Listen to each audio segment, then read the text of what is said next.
Break ನಂತರ ಸುವರ್ಣ ನ್ಯೂಸ್ಗೆ ಮತ್ತೆ ಸ್ವಾಗತ. ಕೋಮು ಗಲಭೆಯಿಂದ ತತ್ತರಿಸಿದ್ದ ಜಮ್ಮು ಬೂದಿ ಮುಚ್ಚಿದ ಕೆಂಡದಂತಿದೆ. 7 ಜಿಲ್ಲೆಗಳಲ್ಲಿ ಕರ್ಫ್ಯೂ ಮುಂದುವರಿಸಲಾಗಿದೆ. ಇನ್ನು ಪರಿಸ್ಥಿತಿ ವೀಕ್ಷಣೆಗೆ ಕಿಶ್ತವಾರ್ಗೆ ತೆರಳುತ್ತಿದ್ದ ಬಿಜೆಪಿ ಮುಖಂಡ ಅರುಣ್ ಜೇಟ್ಲಿ ಅವರನ್ನು ಜಮ್ಮು ಏರ್ಪೋರ್ಟ್ನಲ್ಲೇ ಪೊಲೀಸರು ವಶಕ್ಕೆ ಪಡೆದಿದ್ದಾರೆ.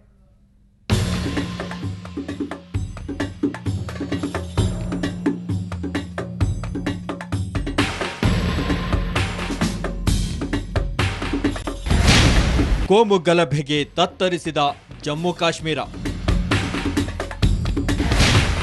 5 ಜಿಲ್ಲೆಗಳಲ್ಲಿ ಕರ್ಫ್ಯೂ ಜಾರಿ.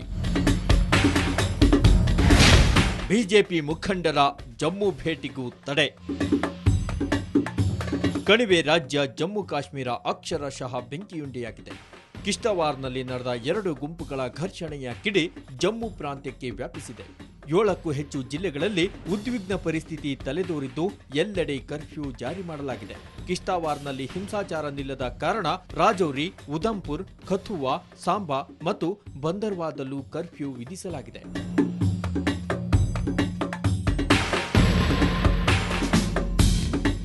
ಕಿಶ್ತವಾರ್ನಲ್ಲಿ ರಂಜಾನ್ ಪ್ರಾರ್ಥನೆ ವೇಳೆ 2 ಗುಂಪುಗಳ ನಡುವೆ ಘರ್ಷಣೆ ನಡೆದಿತ್ತು. ಉದ್ರಿಕ್ತರು ಹಲವು ವಾಹನಗಳ ಮೇಲೆ ಕಲ್ಲು ತೂರಿ ಬೆಂಕಿ ಹಚ್ಚಿದ್ರು.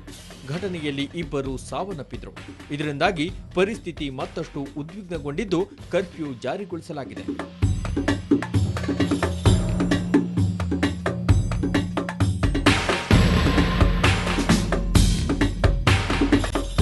ಈ ಮಧ್ಯೆ ಇವತ್ತು ಪರಿಸ್ಥಿತಿ ವೀಕ್ಷಣೆಗೆ ಕಿಶ್ತವಾರ್ಗೆ ತೆರಳುತ್ತಿದ್ದ ಬಿಜೆಪಿ ಮುಖಂಡ ಅರುಣ್ ಜೇಟ್ಲಿ ಸೇರಿದಂತೆ ಹಲವು ಮುಖಂಡರನ್ನ ಜಮ್ಮು ಏರ್ಪೋರ್ಟ್ನಲ್ಲೇ ತಡೆಹಿಡಿಯಲಾಯಿತು. ಅಸಮಾಧಾನಗೊಂಡ ಅರುಣ್ ಜೇಟ್ಲಿ ಹಾಗೂ ಬಿಜೆಪಿ ಮುಖಂಡರು ವಿಮಾನ ನಿಲ್ದಾಣದಲ್ಲಿ ಪ್ರತಿಭಟನೆ ಆರಂಭಿಸಿದರು. ಬಳಿಕ ಅವರನ್ನ ವಶಕ್ಕೆ ಪಡೆದು ವಾಪಸ್ ನವದೆಹಲಿಗೆ ಕಳಿಸಲಾಯಿತು. ಇನ್ನು ಕಿಶ್ತವಾರ್ಗೆ ಹೊರಟಿದ್ದ ಜಮ್ಮು ಮತ್ತು ಕಾಶ್ಮೀರದ ಪಿಡಿಪಿ ನಾಯಕಿ ಮೆಹಬೂಬ್ ಮುಫ್ತಿ ಅವರನ್ನ ಕೂಡ ಗೃಹ ಬಂಧನಕ್ಕೆ ಒಳಪಡಿಸಲಾಗಿದೆ. ಈ ನಡುವೆ ಜಮ್ಮುವಿನಲ್ಲಿ ಶಾಂತಿ ನೆಲೆಸಲು ಎಲ್ಲರೂ ಸಹಕರಿಸಬೇಕು ಎಂದು ಸಿಎಂ ಒಮರ್ ಅಬ್ದುಲ್ಲಾ ಮನವಿ ಮಾಡಿದ್ದಾರೆ. ಈ ವಿಷಯದಲ್ಲಿ ರಾಜಕೀಯ ಬೇಡ ಎಂದು ಪ್ರತಿಪಕ್ಷಗಳಿಗೆ ಮನವಿ ಮಾಡಿದ್ದಾರೆ. ಒಟ್ನಲ್ಲಿ ಜಮ್ಮು ಪ್ರಾಂತ್ಯದಲ್ಲಿ ಪರಿಸ್ಥಿತಿ ಬೂದಿ ಮುಚ್ಚಿದ ಕೆಂಡದಂತಿದೆ. ಅರೆ ಸೇನಾ ಪಡೆ ಸೇರಿದಂತೆ ಬಿಗಿ ಬಂದೋಬಸ್ತ್ ಕಲ್ಪಿಸಲಾಗಿದೆ.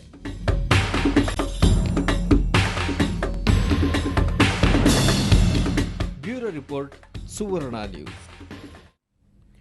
ಬೆಂಗಳೂರಿನಲ್ಲಿ ನಿನ್ನೆ ನಡೆದ ರೌಡಿ ಗಿರಿ ಕೊಲೆ ಪ್ರಕರಣ ಭೇದಿಸುವಲ್ಲಿ ಕೆಂಗೇರಿ ಪೊಲೀಸರು ಯಶಸ್ವಿಯಾಗಿದ್ದಾರೆ. ಕೊಲೆ ನಡೆದ 12 ಗಂಟೆಯೊಳಗೆ 5 ಆರೋಪಿಗಳ ಹೆಡೆಮುರಿ ಕಟ್ಟಿದ್ದಾರೆ. ಅಷ್ಟಕ್ಕೂ ಕೊಲೆ ಮಾಡಿದ್ಯಾರು, ಯಾವ ಕಾರಣಕ್ಕೆ ಅನ್ನೋ ಡೀಟೇಲ್ಸ್ ಇಲ್ಲಿದೆ ನೋಡಿ. ಮೈಸೂರು ಬೆಂಗಳೂರು ಹೆದ್ದಾರಿಯ ಜನನಿಬಿಡ ಪ್ರದೇಶದಲ್ಲೇ ರೌಡಿಗಿರಿ ಅಲಿಯಾಸ್ ಸರ್ಕಲ್ ಗಿರಿ ಬರ್ಬರವಾಗಿ ಹತ್ಯೆಯಾಗಿದ್ದ. ಲಾಂಗು ಮಚ್ಚಿನಿಂದ ಗಿರಿಯನ್ನು ಕೊಚ್ಚಿ ಹಾಕಿದ 5 ಪರಾರಿಯಾಗ್ಬಿಟ್ಟಿದ್ರು.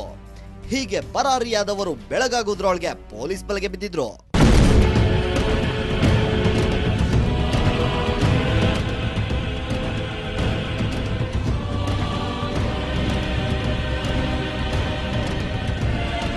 ಚಂದ್ರು, ಶ್ರೀಕಾಂತ್, ಮದನ್, ಮಧುಸೂದನ್ ಹಾಗೂ ಮಂಜುನಾಥ್ ಬಂಧಿತರು. ಗಿರಿಯನ್ನು ಕೊಚ್ಚಿ ಹಾಕಿದ್ದ ಈ 5 ಅಲ್ಲಿಂದ ಕಾಲ್ಕಿತ್ತಿದ್ರು. ಆದ್ರೆ ಶ್ರೀಕಾಂತ್ ನಿನ್ನೆ ಸಂಜೆ ಪೊಲೀಸ್ ಬಲೆಗೆ ಸಿಕ್ಕಿಬಿದ್ದಿದ್ದ. ಉಳಿದ 4 ಜಾಡು ಹಿಡಿದ ಪೊಲೀಸರು ಕೆಬಿ ಕ್ರಾಸ್ ಬಳಿ ಹೆಡೆಮುರಿ ಕಟ್ಟಿದ್ರು. ಈ ಒಂದು ಪ್ರಕರಣಕ್ಕೆ ಸಂಬಂಧಪಟ್ಟಂತೆ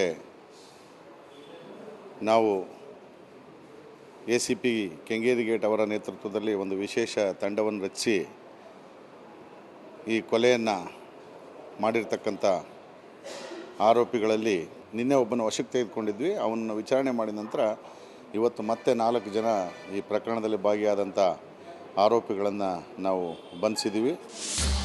ಬಂಧಿತ ಚಂದ್ರು ಕೊಲೆಯಾದ ಗಿರಿ ಸಹಚರನಾಗಿದ್ದ. 2 ವರ್ಷಗಳ ಹಿಂದೆಯೇ ಬೇರೆಯಾಗಿದ್ರು. ಚಂದ್ರು ಗುಂಪು ಸೇರಿದ್ದ ಶ್ರೀಕಾಂತ್ ಗಿರಿ ಕೆಂಗಣ್ಣಿಗೆ ಗುರಿಯಾಗಿದ್ದ. ನಿನ್ನ ತಂಗಿಗೆ ಆಸಿಡ್ ಹಾಕ್ತೀನಿ ಅಂತ ಬೆದರಿಸಿದ್ದ. ಇದೇ ಗಿರಿಯ ಜೀವಕ್ಕೆ ಮುಳುವಾಯ್ತು. ಈ ಸರ್ಕಲ್ ಗಿರಿ ಮತ್ತು ಈಗ ಬಂಧಿತರಾಗಿರ್ತಕ್ಕಂಥ ಎಲ್ಲ ಆರೋಪಿಗಳು ಮೊದಲು ಜೊತೆಗೇ ಇದ್ದರು. ಆನಂತರ ಅವರಿಗೆ ಅವರವರ ವ್ಯವಹಾರದ ವಿಚಾರದಲ್ಲಿ ಕೆಲವರು ರಿಯಲ್ ಎಸ್ಟೇಟ್ ಮಾಡ್ತಾಯಿದ್ರು, ಇನ್ನು ಕೆಲವರು ಆಟೋ ಕನ್ಸಲ್ಟೆಂಟ್ ಕೆಲಸ ಮಾಡ್ತಾಯಿದ್ರು.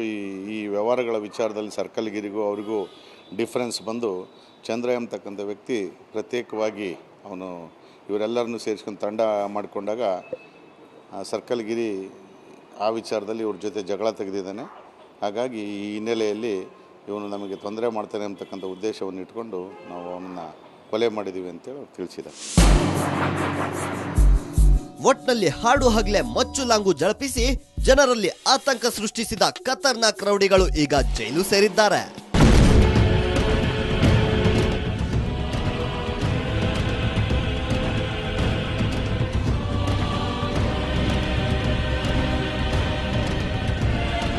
ಬೆಂಗಳೂರಿನಿಂದ ಕ್ಯಾಮರಾಮ್ಯಾನ್ ಮಂಜು ಕೆಎಸ್ ಜೊತೆ ನಾಗೇಂದ್ರ ಬಾಬು, ಸುವರ್ಣ ನ್ಯೂಸ್.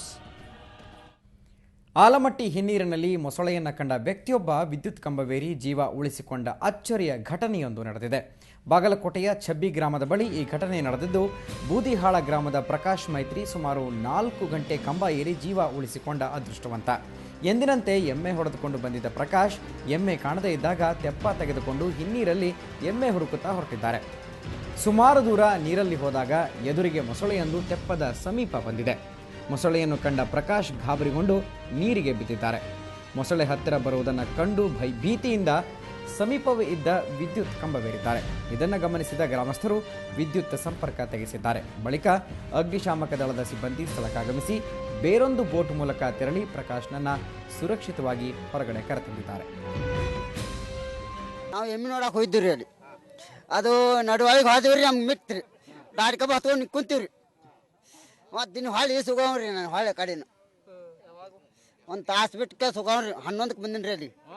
11ಕ್ಕೆ ಬಂದು 2 ಗಂಟೆ ಒಂದು 1.5 ತಾಸು ಕುಂತೀರಿ ಅಲ್ಲಿ. 1.5 ತಾಸು ಕುಂತ ಕೆಲಸ ಹೊಡೆಮಾಡಿ 4 ಕಂಬ ದಾಟಿ ಬಂದೀನಿ ರೀ. ಲೈನ್ ಹಿಡ್ಕೊಂಡು ಒಂದು ಗಿಡಕ್ಕೆ ಹತ್ತಿದ್ದೀನಿ ರೀ. ಅಲ್ಲಿ ಮಿಕ್ತ್ರಿ ಒಂದು ಮೊಸರು ಗಂಟು ಬಿತ್ತರಿ ನನಗೆ. ಅಲ್ಲಿ ಹೋಗಿರಿ ಮೊಸರು ಬರಾಣತ್ತೆ ಕಂಬಕ್ಕೆ ಹತ್ತೀನಿ ರೀ. ಅದಕ್ಕೆ ಈಸ್ ಬಿದ್ದು ಹೋಗತ್ತೀನಿ ರೀ. ಮೊಸರು ಬರಾಣ ಕಪ್ಪಾಗಿನಿ. ಬೈಕ್ನಲ್ಲಿ ತ್ರಿಬಲ್ ರೈಡಿಂಗ್ ಹೋಗುವ ವಿಚಾರಕ್ಕೆ ಟ್ರಾಫಿಕ್ ಎಸ್ಐ ಒಬ್ಬರು ಮಹಿಳೆಯ ಮೇಲೆ ಹಲ್ಲೆ ಮಾಡಿದ್ದಾರೆ. ಬೀದರ್ ಟ್ರಾಫಿಕ್ ಪಿಎಸ್ಐ ಜಯವಂತ ಧುಲಾರಿ ಶಶಿಕಲಾ ಎಂಬಾಕೆ ಮೇಲೆ ಹಲ್ಲೆ ಮಾಡಿದ್ದಾರೆ. ಹಲ್ಲೆಗೊಳಗಾದ ಮಹಿಳೆ ಶಶಿಕಲಾ ತನ್ನ ತಮ್ಮನ ಹಾಗೂ ಅಕ್ಕನ ಜೊತೆಗೂಡಿ ಬೈಕ್ನಲ್ಲಿ ಬೀದರ್ ಬಸ್ ನಿಲ್ದಾಣದ ಕಡೆಗೆ ಹೋಗ್ತಾ ಇದ್ರು. ಆಗ ಅಂಬೇಡ್ಕರ್ ಸರ್ಕಲ್ ಬಳಿ ಬೈಕ್ ನಿಲ್ಲಿಸಿದ ಪಿಎಸ್ಐ ಜಯವಂತ ಅವಾಚ್ಯ ಶಬ್ದಗಳಿಂದ ನಿಂದಿಸಿದ್ದಾರೆ. ಇದರಿಂದ ಇಬ್ಬರ ಮಧ್ಯೆ ಮಾತಿನ ಚಕಮಕಿ ನಡೆದು ಪಿಎಸ್ಐ ಬಡಿಗೆಯಿಂದ ಶಶಿಕಲಾ ಎಡಕಿವಿಗೆ ಹೊಡೆದಿದ್ದಾರೆ. ಹಲ್ಲೆಗೊಳಗಾದ ಮಹಿಳೆ ಜಿಲ್ಲಾಸ್ಪತ್ರೆಯಲ್ಲಿ ಚಿಕಿತ್ಸೆ ಪಡೆಯುತ್ತಿದ್ದಾರೆ.